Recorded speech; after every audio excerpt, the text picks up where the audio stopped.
Hello friends, मैं doctor MR. Chauhan, physiotherapist. आज की सीरीज़ में मैं लेके आया हूँ हेमीपैरेसिस, स्ट्रोक हमारे ब्लड प्रेशर बढ़ने की वजह से, किसी चोट लगने की वजह से, कोई इंजरी होने की वजह से स्ट्रोक हो जाता है। कोलेस्ट्रॉल जिनको बढ़ जाता है उनको जो है बीपी रहने लग जाता है। बीपी की वजह से भी कई बार हमारे अंदर ब्रेन के अंदर ब्लीडिंग हो जाती है, क्लॉट बन जाते हैं, इन्फेक्शन हो जाता है। तो इस स्ट्रोक की वजह से हमारे को जो है एक साइड का लकवा हो जाता है। राइट भी हो सकता है, लेफ़्ट भी हो सकता है। हमारे अगर ब्रेन के अंदर स्ट्रोक इधर हुआ है तो ये साइड इन्वॉल्व होगी। अगर ब्रेन के अंदर हमारे इधर कोई वो आई है, स्ट्रोक हुआ है, तो इस साइड की साइड इन्वॉल्व होगी। तो इसके अंदर मेडिसिन के साथ साथ फिजियोथेरेपी का बहुत ज़्यादा रोल है। और सबसे पहले तो इसमें रोल है कि हमारा पोजीशनिंग, कि हमें किस पोजीशन के अंदर लेटना चाहिए, किस पोजीशन के अंदर हम बैठे हैं और किस पोजीशन में हमें खड़ा होना है। तो ये ट्रेनिंग की हमें ज़रूरत होती है। एक तो पेशेंट को उसमें अच्छा रहता है, दूसरा जो अटेंडेंट है, हम जो हमारे उनके जो पेरेंट्स हैं उनको भी सुविधा रहती है। पेशेंट की रिकवरी अच्छी होती है, पेशेंट की जो है कोई मसल्स ख़राब बेकार नहीं जाती, कोई जॉइंट बेकार नहीं। इन चीज़ों को पोजीशनिंग की पूरी स्टार्टिंग से हम ध्यान दे लेंगे तो हमारे मसल्स भी ठीक रहेंगे, हमारे जॉइंट भी ठीक रहेंगे। जैसे इम्प्रूवमेंट ब्रेन के अंदर आता है, जैसे ब्रेन के अंदर इम्प्रूवमेंट आएगा, हमारा शरीर प्रॉपर काम करने लग जाता है। यानी जब भी हमारे को अधरंग या लकवा, पैरालिसिस, स्ट्रोक जो भी होता है, उसके अंदर हमारे शरीर में कोई दिक्कत नहीं होती। हमारे यानी ये राइट साइड में या लेफ़्ट साइड में जहाँ भी कोई पैरालिसिस, अधरंग, लकवा जिसको हुआ है, उसके अंदर कोई दिक्कत नहीं है। इस हाथ में, इस पैर में कोई दिक्कत नहीं आती। ये ब्रेन के अंदर आती है। स्ट्रोक वहाँ पे होता है जो कि हमारे पूरे अंदर जो हमारे टिश्यूज हैं और हैं, उनके अंदर जो है प्रॉपर ऑक्सीजन नहीं पहुँच पाती, ब्लड नहीं पहुँच पाता प्रॉपर। इसकी वजह से हमारा जो है वहाँ का जो हिस्सा है वो वीक हो जाता है, और वहाँ का हिस्सा वीक होने की वजह से वो इसके काम छोड़ देता है। यानी वहाँ से आदेश नहीं प्रॉपर हो पाते, वहाँ से कनेक्टिविटी कम हो जाती है या ब्रेक हो जाती है, टूट जाती है। तो हमें इसके लिए क्या करना होता है, हमें इसके साथ कनेक्शन बनवाना है। यानी ये शरीर में कोई दिक्कत नहीं है, हाथ पैर में कोई दिक्कत नहीं है, हाथ पैर आपका बिल्कुल ठीक है, पर इसको वहाँ के साथ वहाँ जोड़ना है। उस चीज़ की हमें प्रैक्टिस करानी है ताकि वो इसके साथ उसका जुड़ाव रहे। अगर हम ऐसा कुछ नहीं करेंगे तो वो क्या रहता है, वो वहाँ से वो छोड़ दीजिएगा काम, वो दूसरे हिस्से पे ध्यान देगा। तो इसलिए इस हिस्से को वो जो है बेकार ही होता चला जाएगा, रिकवरी फिर आती नहीं है। 1 दिन से लेके 1 साल तक हम अगर पूरा इसके ऊपर मेहनत कर लेते हैं तो हमारी लगभग रिकवरी हो जाती है। पर वो केस टू केस वेरी भी करता है। एक तो एज फैक्टर भी रहता है, दूसरा उसके अंदर कितना क्लॉट बना, कितना उसके अंदर प्रॉब्लम आई, तो उन चीज़ों पे भी डिपेंड करता है। तो एक बार होने के बाद भी ये दोबारा हो जाता है, तो इसके लिए हमें क्या करना होता है कि हमें अपनी मेडिसिन नहीं छोड़नी होती। न्यूरोसर्जन या फिजिशियन या जो भी हमें कोई मेडिसिन प्रेस्क्राइब करते हैं, कुछ एक मेडिसिन, 3-4 मेडिसिन चलती है सारी, खून पतला करने की चलेगी, बीपी की चलेगी, पेशाब लाने के लिए चलती है।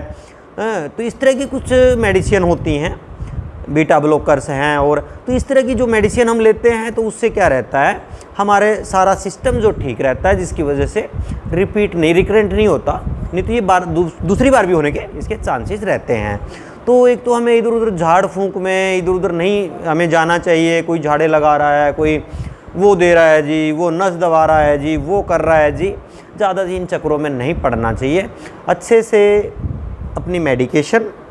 नंबर 2, फिजियोथेरेपी की सलाह, फिजियोथेरेपिस्ट से अपना फिजियोथेरेपी लेना, अच्छे से उनसे सीखना। तो इन चीज़ों को हम करते हैं तो हमारी रिकवरी बहुत अच्छी रहती है। तो नंबर 1, पेशेंट के साथ हमें क्या करना है, उसकी हौसला अफजाई ज़रूर रखनी है, क्योंकि वो अपना हौसला छोड़ देता है। तो इसलिए उसको हमेशा पॉजिटिव रखना है, पॉजिटिविटी की बातें करनी हैं। उसका कॉन्फिडेंस लूज़ होता है, उस कॉन्फिडेंस लूज़ को करेंगे, बढ़ाएंगे तो उसकी इम्प्रूवमेंट अच्छी रहती है। उसके अंदर बच्चों वाला सा सिस्टम हो जाता है। तो हमें उसकी बातें माननी भी है, उसको प्यार से हैंडल करना है केस को, और उसकी हम साथ में पोजीशनिंग करेंगे। धीरे धीरे इसकी एक्सरसाइजें टाइम टू टाइम बदलती रहती हैं। तो आज मैं आपको जो बताऊंगा, आज मैं एक पेशेंट की पोजीशनिंग करनी बताऊंगा कि उसको आपको स्टार्टिंग से किस पोजीशनिंग करनी है और उसमें थोड़ी बहुत हो सकता है मैं एक्सरसाइज ऐड कर दूं, ज़्यादा वीडियो ना बने इसके लिए मैं इसके 3-4 पार्ट बनाने पड़ेंगे स्ट्रोक के, हेमिप्लेजिया के। तो मेरा अगला पार्ट जैसे आएगा वो भी ज़रूर देखना है, पर आज मैं पोजीशनिंग से शुरू करता हूँ। आइए, हमारे एक स्टूडेंट हैं, ये पेशेंट हैं, इन पेशेंट का राइट साइड इन्वॉल्वमेंट है, राइट। इसके साथ साथ जो है फेशियल पॉल्सी भी हो जाती है, जैसे ही एक साइड पूरी जाती है तो फेशियल पॉल्सी हो जाती है, एक हाथ और एक पैर में दिक्कत आ जाती है, काम छोड़ देता है। तो आइए बताते हैं हम कैसे पोजीशनिंग। लेटिए,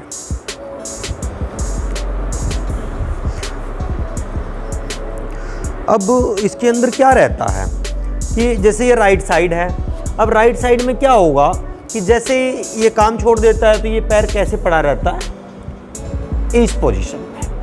तो ये पोजीशन क्या है, हमारी बहुत गलत पोजीशन है।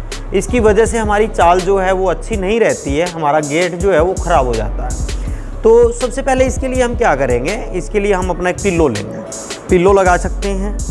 इसके लिए हम बेड शीट का या उसका एक बना लेंगे और इसको हमने ये रख दिया।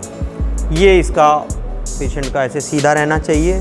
दूसरी बात, उसको क्या करेगा वो पेशेंट, या तो इसको ऐसे करके रखेगा, इस पोजीशन में उसको हाथ को रखेगा क्योंकि वो काम तो कर रहे हैं। दूसरी बात जो है वो गर्दन को इस साइड कर गिरा के रखेगा, क्योंकि ज़्यादातर क्या हो रहा है, एक्टिव तो ये चल रहा है ना, अभी ये पार्ट इसका एक्टिव है। अब वो तो काम छोड़ रखा है, वहाँ तो इसका ध्यान ही नहीं है, जैसे कि वो पार्ट तो इनका है ही नहीं। अब इनका ध्यान इधर रहता है, तो जहाँ एक्टिव रहता है हमारा पार्ट उसी साइड में हमारी गर्दन, पैर, ये सारी चीज़ें। तो अब ये गर्दन इधर चली गई, तो इसके अंदर हमने ऐसे कोई बेड शीट ले लेनी है और बेड शीट लेके और इसका जो है हम इस साइड से हम ऐसे फोल्ड करेंगे। इस साइड से हमने इसको फोल्ड किया। अब हम दूसरी साइड से भी ऐसे ही फोल्ड कर लेंगे।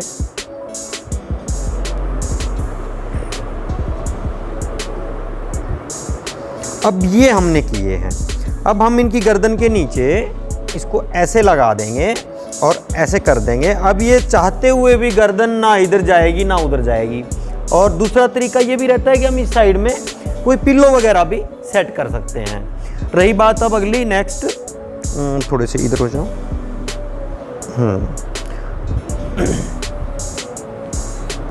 अब हम इनका इधर भी एक पिल्लो ले लेंगे, यहाँ लगा दिया हमने पिल्लो, और इनका हाथ घुमा के ऐसे किनारी पे ऐसे लगा देंगे। ये हमने इसका हाथ जो है किनारी पे ऐसे लगा दिया, तो इससे इनको वो रहेगी, सपोर्ट रहेगी पूरी। तो हाथ ना इधर ना उधर वो होगा, बेड के ऊपर ऐसे रखा हमने। फिर हम चेक कर लेंगे, ये कंधा इनका ड्रॉप होता है, यानी ये नीचे जो है नीचे को गिरा होता है, क्योंकि इसके मसल्स भी वीक हो जाते हैं धीरे धीरे। और इधर जो है ये बिल्कुल टच करता है। तो हम क्या करेंगे, इधर भी जितना जो चीज़ जा रही है या कोई कमी है, इधर भी हम क्या करेंगे, एक बेड शीट का या कोई टॉवल वगैरह का कोई वो लेके और हम इधर भी इसको थोड़ी सी सपोर्ट दे देंगे। ये हम इसको सपोर्ट दे दी। इस तरीके से हमें ये सपोर्ट दे के रखना है। कोई भी चीज़ कोई भी वो होगा तो इधर से ये अगर साइड भी लेंगे तो थोड़ा सा इधर को ये ईजिली हो सकते हैं, इधर को ये ईजिली हो सकते हैं। तो इनका ध्यान इधर रहना चाहिए। ज़्यादातर कोई भी गेस्ट आता है, कोई कुछ भी है ना, तो वो इधर ही बैठे। कोई भी चीज़ इनकी अगर कोई चीज़ रखी, टेबल रख दी, टेबल के ऊपर इनका कोई गिलास, पानी या कुछ भी रखा है, तो इनको कोई भी चीज़ लेनी है तो ये उधर से ही लेने की कोशिश करें, ताकि बार बार इनका इसकी तरफ ध्यान रहे। यानी हमने इसके साथ जोड़ना है कि भाई ये भी हमारे पास है अभी, ठीक है ना। तो इसलिए इनका ध्यान इधर ज़्यादा रहना चाहिए। इस साइड में ध्यान, जिस साइड में काम नहीं कर रहा है उस साइड में बार बार ध्यान जाएगा, बार बार जाएगा, तो इसको धीरे धीरे काम करना शुरू कर देता है। नंबर 2, इसके अंदर चलो मैं आज बता ही देता हूँ थोड़ी सी एक्टिव एक्सरसाइज। इसके अंदर हमें पैसिव एक्सरसाइज करने से कोई फ़ायदा नहीं होने वाला। अगर हम मान लिया कि हम ये ऐसे ऐसे करते हैं, ऐसे ऐसे ऐसे ऐसे ऐसे ऐसे करते हैं ना, इसका कोई फ़ायदा नहीं होने वाला। आपने क्या करना है, हमने यहाँ इसके साथ कनेक्शन बनाना है और इसके साथ कनेक्शन बनाने के लिए हमें बार बार इनका ध्यान वहाँ लगवाना है। अगर नहीं भी है तो हमें कोई भी चीज़ ले ली, ब्रश ले लिया, वो करेंगे ऐसे मोड़ो मोड़ो मोड़ो, इस तरीके से दूसरे हाथ को भी मुड़वाएंगे कि इसको भी मोड़ेंगे और इसको भी हम बोलेंगे मोड़ो मोड़ो मोड़ो मोड़ो मोड़ो मोड़ो। तो क्या है, एक दिन जो है ऐसे चलने लग जाता है। दूसरा जो है फिर इसको भी हम करेंगे, वहाँ इनको बोलेंगे कि आपसे हो या ना हो पर आपको ये हिलाने की कोशिश करनी है। इनको बोलेंगे मोड़ो मोड़ो मोड़ो, और हम सहारा दे रहे हैं, हम सहारा दे के लेके आ रहे हैं इनको, और इनको भी बोल रहे हैं कि मोड़ो मोड़ो मोड़ो। और इसी तरीके से हम जब इनको बोलते हैं कि उठाओ उठाओ, तो हम साथ में अपना करा हम रहे हैं, पर इनको बोलते ज़रूर रहना है। तो धीरे धीरे इनकी जो है थोड़ा थोड़ा एक्टिविटी इनकी जो है बढ़ती जाएगी। तो इसके साथ बैठाने का है, ये बैठे हैं, एक तो अगर ऊंचा है, प्लेन्थ कुछ भी है, अगर बैठे हैं तो इनकी जो ये इसमें जो दिक्कत है, ये इनका जो है नीचे गिरा रहेगा, जो कि ये फुट ड्रॉप हो जाता है। फुट ड्रॉप में जो है ये मसल्स इसके धीरे धीरे ख़राब हो जाते हैं। इसलिए क्या करना है, यहाँ तक का कोई भी बेंच या स्टूल या ऐसा कुछ इनके नीचे रखना है, और इस हाथ को इनका इस पोजीशन में रखवाना है, दूसरा हाथ वहाँ साइड में रखेंगे। इस तरीके से इनको रखना है। यहाँ पे थोड़ी सी सपोर्ट दे के रख सकते हैं, और इनको बोलेंगे कि धीरे धीरे अपने दोनों कंधे ऊपर को उठाएं। अपने दोनों कंधे, ये कम उठेगा इसलिए हम धीरे धीरे कोशिश कराएंगे, थोड़ी सी सपोर्ट के साथ करेंगे, धीरे धीरे ये ले जाने लगेंगे इसको। तो ये रहा एक, इसके ऊपर हमें कोई खींचातानी नहीं करनी। हमें ये नहीं है कि भाई उठाना भी है तो इसको लिया और इसको पकड़ के खींच दिया, यहाँ प्रॉब्लम हो जाएगी, यहाँ इनकी कैप्सुलाइटिस हो जाएगा, अपना इनका डिसलोकेशन हो सकता है, क्योंकि यहाँ के मसल्स लूज हो चुके हैं। तो इसलिए क्या है, हमें इसके साथ जोर ज़बरदस्ती नहीं करनी है। साइड में सुलाने के लिए पेशेंट को ये साइड दिलवा लेंगे हम, इस साइड में हम इसको करवट दिलवा देंगे। और करवट दिलवाने के बाद में हम एक पिल्लो इनके यहाँ लगा देंगे, दूसरा पिल्लो हम